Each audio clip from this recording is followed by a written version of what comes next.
Halo semuanya, selamat datang di podcast pertama Daftar Insight, tempat di mana kita menggali lebih dalam mengenai berbagai topik hangat di dunia bisnis Indonesia. Saya Christian Yusi, mahasiswa program studi D3 Administrasi Bisnis Politeknik Negeri Gunung Padang, akan mempersamai Anda selama 10 menit ke depan. Pada episode pertama kali ini, kita akan membahas mengenai hal menarik di dunia bisnis, yaitu mengenai skema kompensasi. Dimana kita tahu ya, kalau kompensasi itu merupakan suatu balas jasa. Nah, kali ini di podcast ini, kita akan bahas mengenai kompensasi yang diberikan oleh perusahaan telekomunikasi terbesar di Indonesia, yaitu PT Telkom Indonesia. Di podcast pertama ini, saya ditemani oleh dua rekan mahasiswa. Halo semuanya. Hai. Nah, sebelum itu perkenalkan nama saya Fitria Helisaan, salah satu mahasiswi jurusan Administrasi Bisnis, dan rekan saya. Perkenalkan saya Magdalena, bisa dipanggil kelas juga dari jurusan Bisnis. Ya, halo Emma dan Fitria. Ya, jadi Emma dan Fitria ini akan berbagi pandangan mereka mengenai skema kompensasi yang ada di PT Telkom Indonesia. Sebelumnya apa kabar Fitria dan Emma? Alhamdulillah baik. Ya, alhamdulillah ya. Bagaimana tadi perjalanan menuju ke sini? Ada halangannya? Selamat saja. Oke. Nah, sebagai pengantar ya Emma dan Fitria, kita tahu nih bahwa perusahaan itu pasti memberikan kompensasi sebagai balas jasa bagi karyawannya. Nah, untuk perusahaan terbesar di bidang telekomunikasi itu kan ada PT Telkom Indonesia. Kita tahu bersama bahwa PT Telkom Indonesia memberikan kompensasi yang sangat kompetitif bagi karyawannya. Betul tidak? Betul sekali. Iya, mungkin dari Emma dan Fitria ada yang ingin diberikan mengenai detail kompensasi yang ada di PT Telkom Indonesia. Kalau dari saya sendiri, tentu berdasarkan riset yang telah saya lakukan, karyawan di PT Telkom Indonesia itu bisa menerima bagi pokok yang terbentuk ya. Misalnya untuk posisi manajer pemasaran yang dimana kita mendapatkan gaji 14 juta hingga 14 juta rupiah per bulannya. Wow. Dan selain itu mereka bisa mendapatkan bonus yang sesuai dengan pencapaian target mereka, bahkan bisa melebihi 18 juta per bulannya juga. Wow, tinggi sekali ya. Kita lihat dengar bersama tadi kita memaparkan bahwa gaji pokok sebagai kompensasi finansial dari PT Telkom Indonesia untuk strata manajerial hampir mencapai 20 juta ya, betul Fitria? Oh my god, itu sangat besar ya untuk diberikan kompensasi. Kalau Emma ada informasi tambahan yang mungkin ingin disampaikan mengenai kompensasi dari PT Telkom Indonesia? Gaji pokok dan bonus PT Telkom Indonesia juga menawarkan berbagai tunjangan seperti transaksi data yang mencakup juga program pelatihan dan pengembangan karir, serta fasilitas pinjaman dan keuangan. Ada juga bonus tahunan yang bisa mencapai berbagai gaji bulanan terkait pada sebagai Wow, hebat banget ya kalau kita lihat PT Telkom Indonesia ini menarik banget. Selain itu saya juga pernah dengar nih Fitria dan Emma.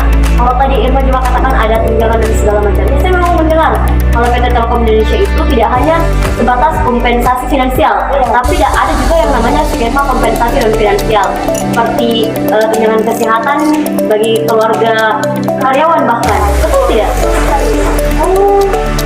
Bahkan program pelatihan dan pengembangan karir bagi karyawan yang berkualitas itu bisa membantu meningkatkan pengetahuan dan keterampilan atau meningkatkan keterampilan para karyawannya. Dan itu tidak bisa dilupakan atau sangat penting mengenai fasilitas keseimbangan kerja ya, tentunya dalam kehidupan yang mendukung seperti fleksibilitas waktu kerja dan cuti tentunya. Membahas mengenai cuti, memangnya PT Telkom Indonesia ini memberikan cuti yang mudah ya bagi karyawannya? Ya, betul sekali. Bisa dipersulit atau tidak menjelaskan bagi karyawannya. Oh, berarti berbeda dengan perusahaan-perusahaan yang lain ya. Kadang kita mendengar bahkan untuk kelas karyawan atau di hari buruh banyak yang menuntut untuk memberikan cuti yang fleksibel. Oh, berarti di PT Telkom Indonesia ini kita memberikan akses untuk kesejahteraan karyawannya melalui pemberian cuti sebagai non finansial ya. Emang mungkin ada yang ingin ditambahkan? Indonesia tidak hanya fokus pada kerja, tapi juga berfokus untuk meningkatkan kesejahteraan dan motivasi karyawan melalui berbagai skema sosial. Skema ini pasti berkontribusi pada pendidikan. Saya sepakat sih dari Emma ya. Kalau memang untuk membangun kesejahteraan karyawan tentunya akan berkontribusi besar bagi keberlangsungan perusahaan. Sangat menarik ya bagi PT Telkom Indonesia ini untuk menjadi acuan bagi perusahaan-perusahaan lain di Indonesia. Nah, the next question nih Mas, mungkin saya berpikir pasti untuk dampak kompensasi bagi karyawan itu akan berpengaruh terhadap motivasi atau kinerja karyawan. Bagaimana di PT Telkom Indonesia ini? Ada tidak ya dampak antara pemberian kompensasi yang kompetitif bagi karyawannya dengan kinerja karyawannya di PT Telkom Indonesia? Nah, kalau dari perspektif saya ya, nah sebagai mahasiswa bisnis ini, Oke. skema kompensasi ini sangat efektif dalam memotivasi karyawan, di mana bonus motivasi kinerja ini bisa mendorong karyawan untuk merasa dihargai atau untuk mencapai targetnya atau bisa dapat contoh targetnya bisa mencapai seperti itu dan bisa efisien atau bisa bahkan kerja keras dalam mencapai targetnya sendiri dan aman secara finansial tentunya. Oke, membahas target, saya memang tadi mendengar Fitria membahas mengenai target penjualan di PT Telkom Indonesia yang katanya tadi bahkan lebih besar dari gaji bulanan. Iya, Ketika kita mencapai target penjualan ya. iya. Wow, kalau kita jadi karyawan PT Telkom berarti kita akan sejahtera ya tentunya dalam hal finansial. Ya, aman secara finansialnya ya. Iya, oke. Contohnya seperti selain itu kan perubahan tarif menunjukkan bahwa peduli baik kesejahteraan jangka panjang karyawan. Iya. Ini bisa meningkatkan dinamitas dan mengurangi Ya, betul sekali ya, itu tentang bagaimana turnover karyawan itu sekarang isunya semakin marak. Tapi teman-teman tadi kan udah bahas tentang gimana sih baiknya kompensasi yang diberikan PT Telkom Indonesia. Nah, namun ada tidak sih kemungkinan PT Telkom Indonesia ini memiliki tantangan dalam pengembangan skema kompensasi ini? Nah, kalau dari saya ya, salah satu tantangan terbesar mungkin itu adalah untuk menetapkan target yang realistis tentunya. Jika target terlalu tinggi, mungkin karyawan itu merasa demotivasi ya karyawannya, atau fleksibilitas dalam penetapan target itu sangat penting juga tentunya. Oke, Seperti itu. ya membahas mengenai target, memang setiap perusahaan pasti dia punya target penjualan masing-masing. Iya, betul sekali. Dan seperti yang dikatakan Fitria tadi, kalau misalkan karyawan tidak mencapai target penjualannya, pasti akan mendapatkan motivasinya turun atau dimotivasi. Ya, betul sekali. Atau dia akan bahkan cenderung atau tertekan bagi karyawannya. Iya, saya sepakat. Kalau kita memang akan tertekan jika ada pressure yang lebih dari target-target yang tinggi. Ya. Oke. saya sangat setuju. Selain itu, komunikasi transparan mengenai perubahan kebijakan kompensasi juga sangat penting. Karyawan juga tidak bisa sekali memahami alasan dibalik perubahan tersebut untuk tetap termotivasi. Oh, emang langsung memberikan solusi nih dari jawaban Fitria.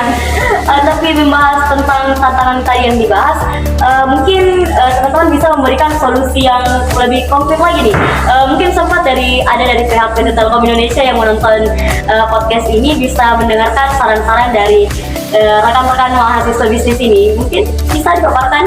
Kalau dari saya ya, solusinya itu untuk cara mengatasi tantangan ini ya, perusahaan bisa melakukan evaluasi atau mendapatkan feedback langsung dari karyawannya mengenai skema kompensasi, atau bisa membantu menyelesaikan kebijakan sesuai dari kebutuhan karyawannya tersendiri bagi perusahaan tentunya. Selain itu, perusahaan bisa juga kayak pastikan bahwa semua tunjangan dan bonus diberikan secara adil dan tepat waktu. Transparansi dalam proses pemberian kompensasi juga sangat penting. Oke. Seperti itu. Ya, mungkin dari teman-teman PT Telkom nanti kalau misalkan melihat podcast ini sudah digambarkan tadi mengenai solusi yang mungkin PT Telkom mendapatkan tantangan dalam menentukan skema kompensasi yang kompetitif ini. Menarik sekali ya perbincangan kita hari ini, Emma dan Fitria. Kita membahas mengenai skema-skema yang ada di PT Telkom Indonesia. Sebenarnya saya masih ingin melanjutkan lagi nih tentang ini, tapi sorry to say, anyway, kita sepertinya sudah ada di detik-detik terakhir nih teman-teman.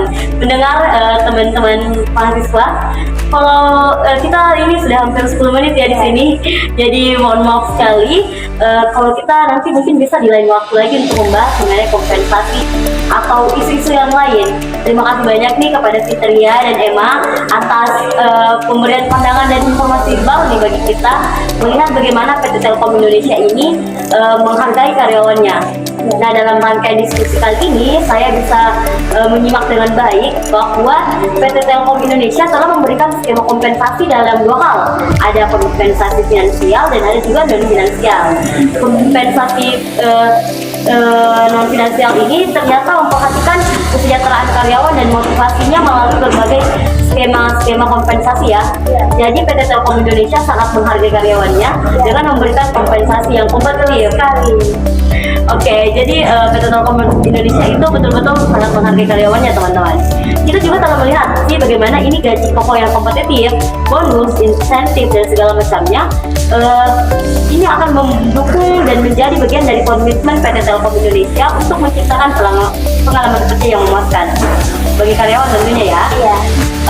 Dari segala hal yang telah dibahas tadi, membuktikan bahwa skema kompensasi ini efektif itu tidak hanya tentang imbalan finansial, tapi juga ada imbalan non finansial untuk menciptakan lingkungan kerja yang inklusif dan berinspirasi.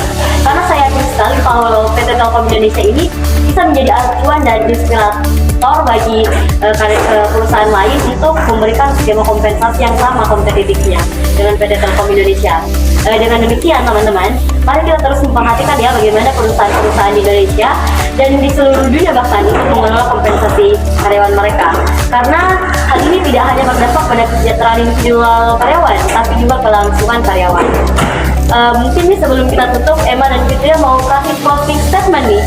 Kalau dari saya dulu ya. Iya, silakan Fitria. Mungkin dari pembahasan kita mengenai kompensasi ini bisa menjadi acuan untuk perusahaan lain. Oke. Seperti itu. Saya semangat ya kalau PT Telkom Indonesia memang bisa menjadi acuan bagi perusahaan lain. Bagaimana Emma, mungkin ada closing statement-nya? Kalau menurut saya untuk perusahaan-perusahaan di Indonesia untuk lebih memperhatikan karyawannya karena karyawan adalah ujung tombak bagi perusahaan. Aduh, sepakat ya kalau karyawan adalah ujung tombak keberhasilan perusahaan. Iya, dengan demikian mungkin kita sampai sini teman-teman. Tapi masih ada kesempatan lainnya dengan episode Daftaran Insight selanjutnya. Semoga diskusi ini bisa memberikan wawasan baru bagi para pendengar tentang bagaimana mengelola kompensasi yang kompetitif bagi perusahaan. Saya Kristianisi dan dua rekan mahasiswa Emma dan Fitria pamit undur diri dan selamat mendengarkan podcast ini. Sampai jumpa dan selamat produktif. Bye-bye. Daftar Insight membuka wawasan bagi Anda. Dah.